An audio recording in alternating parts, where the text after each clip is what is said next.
ಸ್ನೇಹಿತರೆ ನಮಸ್ಕಾರ. ನಾನು ರವೀಂದ್ರ ಜೋಶಿ. ಶನಿವಾರದ ಮೊದಲ ಸಂಚಿಕೆಗೆ ಹೃದಯಪೂರ್ವಕವಾದಂಥ ಸ್ವಾಗತ. ನಿನ್ನೆ ಅದ್ಧೂರಿಯ ರ್ಯಾಲಿ ಒಂದು ನಡೆಯಿತು. ನರೇಂದ್ರ ಮೋದಿಯವರು ಕೇರಳ, ತಮಿಳುನಾಡು ಚುನಾವಣೆಗೆ ಸಂಬಂಧಪಟ್ಟ ಹಾಗೆ ಸಂಕಲ್ಪವನ್ನು ಮಾಡಿ ಆಗಿ ಹೋಗಿದೆ. ಅದರ ಅಂಗವಾಗಿ ತಿರುವನಂತಪುರಂಗೆ ತೆರಳಿದ್ದರು. ತಿರುವನಂತಪುರಂನಲ್ಲಿ ನರೇಂದ್ರ ಮೋದಿಯವರ ರೋಡ್ ಶೋ. ನರೇಂದ್ರ ಮೋದಿಯವರ ರೋಡ್ ಶೋಗಳನ್ನು ನೀವು ಬೇಕಾದಷ್ಟು ನೋಡಿದ್ದೀರಿ. ಹೇಗೆ ಜನ ಸಂಭ್ರಮಿಸ್ತಾರೆ, ಹೇಗೆ ಜಾತ್ರೆ ರೀತಿಯಲ್ಲಿ ಜನ ಸೇರ್ತಾರೆ, ಹೇಗೆ ಉತ್ಸವದ ಮಾದರಿಯಲ್ಲಿ ರಸ್ತೆಗಳನ್ನು ಅಲಂಕರಿಸಲಾಗತ್ತೆ, ಅದೆಲ್ಲವನ್ನು ತಾವು ಗಮನಿಸಿದ್ದೀರಿ. ಆದರೆ ಯಾವ ರಾಜ್ಯದಲ್ಲಿ ಭಾರತೀಯ ಜನತಾ ಪಾರ್ಟಿಯ ನಾಮ ಅವ್ರ ನಿಶಾನ್ ಇಲ್ಲವೋ, ಯಾವ ರಾಜ್ಯದಲ್ಲಿ ಮೂಲಭೂತವಾದಿಗಳು ತಾಂಡವವಾಡ್ತಾ ಇದ್ದಾರೋ ಅಂಥ ರಾಜ್ಯದಲ್ಲಿ ನರೇಂದ್ರ ಮೋದಿಯವರ ಜೈತ್ರ ಯಾತ್ರೆ ಅಂದರೆ ಹೇಗಿರುತ್ತೆ ಸುಮ್ಮನೆ ಕಲ್ಪನೆ ಮಾಡ್ಕೊಂಡು ನೋಡಿ. ನೀವು ನಂಬಲಿಕ್ಕೆ ಸಾಧ್ಯ ಇಲ್ಲ, ರೋಮಾಂಚನ ಆಗಿಬಿಡತ್ತೆ. ನಿನ್ನೆ ನಾನು ಕಣ್ಣಾರೆ ಅದು ಹೇಗಿರುತ್ತೆ ಅನ್ನೋದನ್ನು ನೋಡಿದೆ. ಆವಾಗ ಅನ್ನಿಸ್ತು, ನರೇಂದ್ರ ಮೋದಿ ಅನ್ನುವಂಥ ವ್ಯಕ್ತಿ ಸಾಮಾನ್ಯರಲ್ಲ, ಈತ ಅವತಾರ ಪುರುಷ ಅನಿಸ್ಬಿಡ್ತು. ಭಾಳಷ್ಟು ಜನರಿಗೆ ನಾನು ಹೇಳಿದರೆ ಅದು ಅತಿಶಯೋಕ್ತಿ ಅನಿಸುತ್ತೆ. ಆದರೆ ನೀವು ಅದನ್ನು, ಆ ಕ್ಷಣವನ್ನು ಯಾರು ನಿಜಕ್ಕೂ ಆ ಸಂದರ್ಭದಲ್ಲಿ ಅನುಸಂಧಾನ ಮಾಡ್ಕೋತಿರೋ, ಯಾರು ಆ ಅನುಭೂತಿಯಲ್ಲಿ ಭಾಗವಹಿಸ್ತಿರೋ, ಅನುಭವದಲ್ಲಿ ಭಾಗವಹಿಸ್ತಿರೋ ಅವ್ರಿಗೆ ಹಾಗೆ ಅನಿಸಿದ್ದು ಸ್ವಾಭಾವಿಕ. ನೋಡಿ, ಮೊದಲು ಹೋಗಿದ್ದೆ ತಿರುವನಂತಪುರಂಗೆ. ಎಲ್ಲಿ 2 ಬಾರಿ ಎಡರಂಗದ ಸರ್ಕಾರ ನಡೆದಿದೆಯೋ, ಎಲ್ಲಿ ಭಾರತೀಯ ಜನತಾ ಪಾರ್ಟಿಗೆ ಯಾವುದೇ ವೇದಿಕೆಯೇ ಇಲ್ಲವೋ, ಅಲ್ಲಿ ಈಗ ಜೈತ್ರ ಯಾತ್ರೆ. 3 ವಿಶೇಷವಾದ ರೈಲುಗಳನ್ನು ಅಲ್ಲಿಂದ ಬಿಡಲಾಯಿತು. ತಿರುವನಂತಪುರದ 3 ಅಮೃತ್ ಭಾರತ್ ಎಕ್ಸ್ಪ್ರೆಸ್ ಅನ್ನುವಂಥ ಟ್ರೈನ್ಗಳು. ಇಡೀ ರೈಲ್ವೆ ಇಲಾಖೆ, ರೈಲ್ವೆ ಸಂಚಾರದಲ್ಲಿ ದೊಡ್ಡ ಸಂಚಲನ ಉಂಟಾಗಿದೆ. ನರೇಂದ್ರ ಮೋದಿಯವರ ಸರ್ಕಾರ ಶುರುವಾದ ಮೇಲೆ ನಾವು ನಿರೀಕ್ಷೆ ಮಾಡಲಾರದ ರೀತಿಯಲ್ಲಿ ಅಂತಾರಾಷ್ಟ್ರೀಯ ಮಾದರಿಯ ರೈಲುಗಳು ಭಾರತ ದೇಶದಲ್ಲಿ ನಮ್ಮ ಜೀವತಂತುವಾಗಿ ಓಡಾಡ್ತಾ ಇದ್ದಾವೆ. ಯಾವ ರಾಜ್ಯದಲ್ಲಿ ಸರ್ಕಾರ ಇಲ್ಲ ಅಂಥ ರಾಜ್ಯದಲ್ಲಿ 3 ಟ್ರೈನ್ಗಳನ್ನು ನಿನ್ನೆ ಅದಕ್ಕೆ ಹಸಿರು ನಿಶಾನೆ ತೋರಿಸಿದರು ನರೇಂದ್ರ ಮೋದಿಯವರು. ಅಷ್ಟೇ ಅಲ್ಲ, ಒಂದು ಮಾತನ್ನು ಹೇಳ್ತಾರೆ, ನಾನು ಇಲ್ಲಿ ಸರ್ಕಾರ ರಚನೆಗೆ ಸಂಕಲ್ಪಕ್ಕೆ ಬಂದಿದ್ದೇನೆ ಅನ್ನುವಂಥ ಮಾತು ಹೇಳಿದರು. ಎಲ್ಲರೂ ಹೇಳ್ಬೋದು ಕೇರಳದಲ್ಲಿ ಇದು ಸಾಧ್ಯ ಇಲ್ಲ ಅಂತ ಹೇಳ್ಬೋದು. ಇದೇ ರೀತಿ ಗುಜರಾತ್ನಲ್ಲಿ ಒಂದು ಕಾಲಕ್ಕಿತ್ತು.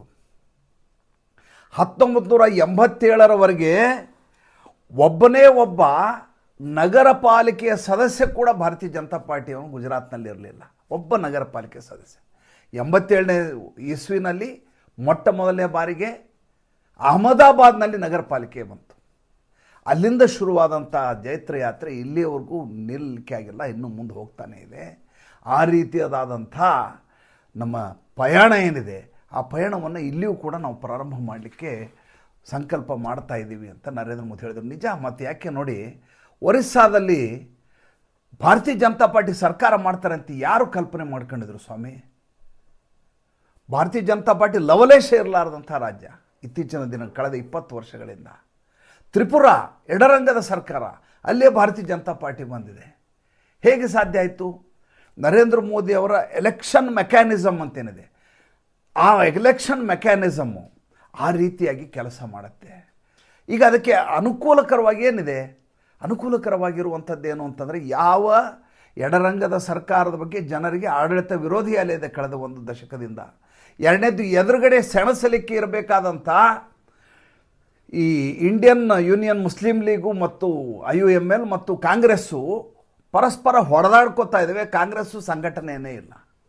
KC ವೇಣುಗೋಪಾಲು ಮುಖ್ಯಮಂತ್ರಿ ಆಗಬೇಕು ಅಂತ ರಾಹುಲ್ ಗಾಂಧಿಯವರ ಕಿವಿ ಕಚ್ತಾರೆ ಕರ್ನಾಟಕ. ಆದರೆ ಸಂಘಟನೆ ಕೆಲಸ ಮಾಡೋದ್ರ ಬದಲಿ ಅವರ ಜೊತೆ ಪರ್ಯಟನೆ ಮಾಡೋದರಲ್ಲಿ ನಿರತರಾಗಿರ್ತಾರೆ. ನಿನ್ನೆ ಒಂದು ಘಟನೆ ನಡೀತು. ಕೊಚ್ಚಿನ್ನಲ್ಲಿ ಒಂದು ಸಭೆ. ಆ ಸಭೆಯಲ್ಲಿ ರಾಹುಲ್ ಗಾಂಧಿಯನ್ನು ಬಿಟ್ಟು ಬೇರೆ ಯಾರ್ದು ಭಾಷಣ ಇರೋ ಹಾಗಿಲ್ಲ ಅಂತ ಮುಂಚೆ ಸಾರಿಬಿಟ್ರು. ಆಯಿತು ಅಂತ ಪಾಪ 4 ಬಾರಿಯ ಸಂಸದ ತಿರುವನಂತಪುರಂದಲ್ಲಿ ಶಶಿ ತರೂರು ಬಂದು ಕಾರ್ಯಕ್ರಮದಲ್ಲಿ ಕೂಡ್ತಾರೆ. ರಾಹುಲ್ ಗಾಂಧಿ ಅವರ ಹೆಸರನ್ನೇ ಹೇಳೋದಿಲ್ಲ. ಅಷ್ಟೇ ಅಲ್ಲ, ಸ್ವತಃ ಅಲ್ಲಿ ಕೇರಳದಲ್ಲಿ 2 ದಶಕದಿಂದ ಸಂಸತ್ ಸದಸ್ಯನಾಗಿರುವ ವ್ಯಕ್ತಿಗೆ ಉಲ್ಲೇಖ ಬಿಡಿ, ಒಂದು ಮಾತನಾಡಲಿಕ್ಕೆ ಅವಕಾಶ ಕೊಡೋದಿಲ್ಲ. ಅದಾದ ಮೇಲೆ ಚುನಾವಣಾ ತಯಾರಿಗಾಗಿ ಪೂರ್ವ ಸಿದ್ಧತಾ ಸಭೆಗೆ ರಾಹುಲ್ ಗಾಂಧಿ ಹೋಗ್ತಾರೆ ಕೇರಳದಲ್ಲಿ. ಹೋದ ಸಂದರ್ಭದಲ್ಲಿ ಈ ಶಶಿ ತರೂರ್ಗೆ ಆಹ್ವಾನವೇ ಇಲ್ಲ. ಕಾರಣ ಏನು? ನರೇಂದ್ರ ಮೋದಿ ಅವರ ಕಾರ್ಯವೈಖರಿನ ಆತ ಶ್ಲಾಘಿಸ್ತಾರೆ. ಅವರು ಮಾಡಿಕೊಟ್ಟ ನಿಯೋಗ ಏನಿದೆ ಆ ನಿಯೋಗದ ಇದನ್ನು ನೇತೃತ್ವವನ್ನು ಈ ಶಶಿ ತರೂರ್ ವಹಿಸ್ತಾರೆ. ರಾಹುಲ್ ಗಾಂಧಿ ದ್ವೇಷದ ವಿನಃ ಬೇರೆ ಏನನ್ನೂ ಮಾಡಲಿಕ್ಕೆ ಸಾಧ್ಯ ಇಲ್ಲ ಅನ್ನೋದು ಮತ್ತೊಮ್ಮೆ ಕೇರಳದಲ್ಲಿ ಸಾಬೀತಾಗಿದೆ. ಇದು ಭಾರತೀಯ ಜನತಾ ಪಾರ್ಟಿಗೆ ಅನುಕೂಲಕರವಾಗಿ ಪರಿಣಮಿಸುವ ಸಾಧ್ಯತೆಗಳು ದಟ್ಟವಾಗಿ ಕಾಣಿಸ್ತಾ ಇದ್ದಾವೆ. ನಾನು ಈಗಾಗಲೇ ಇದ್ರ ಬಗ್ಗೆ ಬೇಕಾದಷ್ಟು ವಿಷಯಗಳನ್ನು ಹೇಳಿದ್ದೀನಿ. ಒಂದೇ ಸಾಲಿನಲ್ಲಿ ಹೇಳ್ಬಿಡ್ತೀನಿ. ಅಲ್ಲಿರುವ ಕ್ರೈಸ್ತ ಸಮುದಾಯದವರು ಮುಸಲ್ಮಾನರಿಂದ ಬೇಸತ್ತು ಹೋಗಿದ್ದಾರೆ. ಅಲ್ಲಿರುವ ಕ್ರೈಸ್ತ ಸಮುದಾಯದವರ ಹೆಣ್ಮಕ್ಕಳ ಮೇಲೆ ಲವ್ ಜಿಹಾದ್ನ ಹಾವಳಿ ತುಂಬ ಜಾಸ್ತಿ ಆಗಿದೆ. ಅಲ್ಲಿಯ ವಕ್ಫ್ ಹೆಸರಿನಲ್ಲಿ ಕ್ರೈಸ್ತ ಸಮುದಾಯ ಆಸ್ತಿಗಳನ್ನು ನುಂಗುವ ಕೆಲಸ ನಡೆದಿದೆ. ಹೀಗಾಗಿ ಕ್ರೈಸ್ತರು ಅನಿವಾರ್ಯವಾಗಿ ಭಾರತೀಯ ಜನತಾ ಪಾರ್ಟಿಯ ಮೊರೆ ಹೋಗಿದ್ದಾರೆ. ಜೊತೆಗೆ ಇತ್ತೀಚೆಗೆ ನಡೆದ ನಗರ ಪಾಲಿಕೆ ಚುನಾವಣೆಯ ಸಂದರ್ಭದಲ್ಲಿ ಭಾರತೀಯ ಜನತಾ ಪಾರ್ಟಿ ಹೊಡೆದಂಥ ಜಯಭೇರಿ ಈಗ ಇನ್ನಷ್ಟು ಉತ್ಸಾಹ, ಇನ್ನಷ್ಟು ಉಮೇದನ್ನು ಉಂಟು ಮಾಡಿದೆ ಕೇರಳದಲ್ಲಿ. ಹೀಗಾಗಿ ಮಿಷನ್ ಸೌತ್ ಎನ್ನುವಂಥ ನರೇಂದ್ರ ಮೋದಿ ಅವರ ಕನಸೇನಿದೆ ಅದು ಈಗ ಪ್ರಾರಂಭವಾಗಿದೆ. ಕೇರಳದಲ್ಲಿ ಶುರುವಾದಂಥದ್ದು ನಿನ್ನೆ ತಮಿಳುನಾಡಿನಲ್ಲಿ ನರೇಂದ್ರ ಮೋದಿ ಅವರು ಪಾಂಚಜನ್ಯದ ಮೂಲಕ ಮುಂದುವರೆದಿದೆ. ಇದು ಮೊದಲನೇ ಸುದ್ದಿ. ಎರಡನೇ ಸುದ್ದಿ, ನಿನ್ನೆ ಹಿಂದೂ ಹೃದಯ ಸಾಮ್ರಾಟ್ ಬಾಳಾ ಠಾಕ್ರೆ ಅವರ ಜನ್ಮ ಜಯಂತಿ, ಜನ್ಮ ಶತಾಬ್ದಿ ವರ್ಷ ಅವ್ರದ್ದು.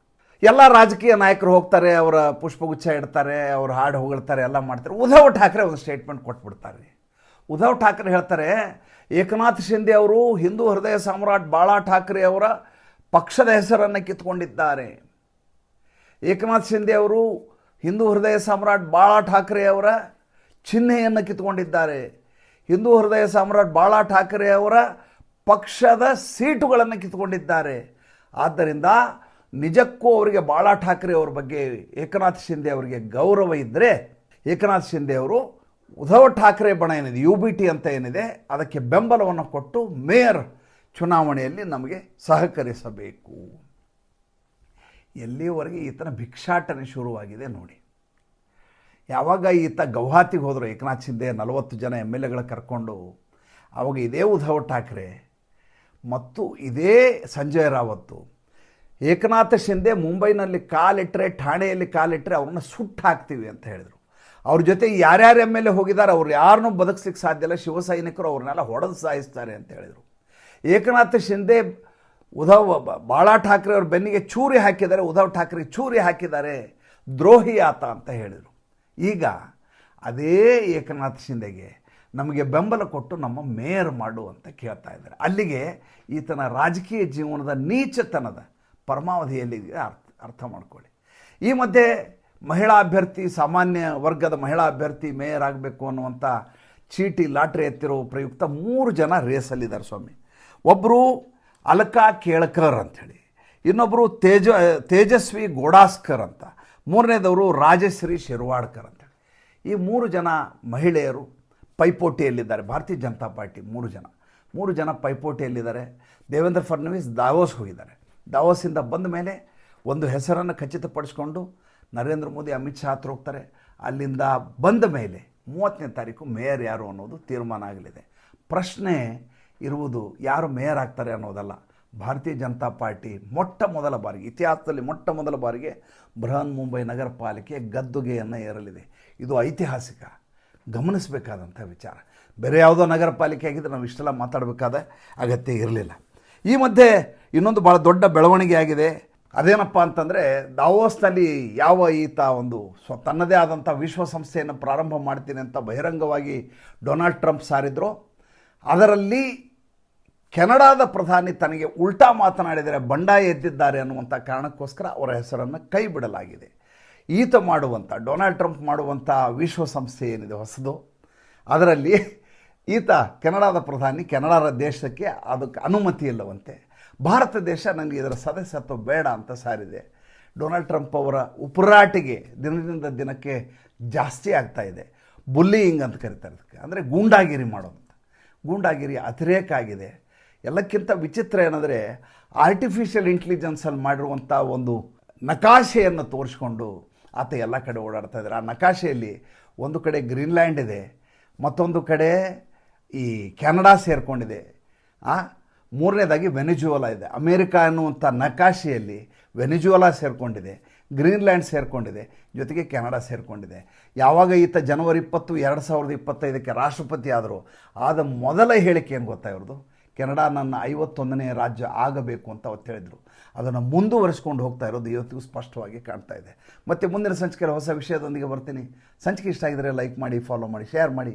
ದಯವಿಟ್ಟು ನಮ್ಮ ಮುಕ್ತ ಪತ್ರಿಕೋದ್ಯಮಕ್ಕೆ ಆರ್ಥಿಕವಾಗಿ ಬೆಂಗಾವಲಾಗಿ ನಮಸ್ಕಾರ.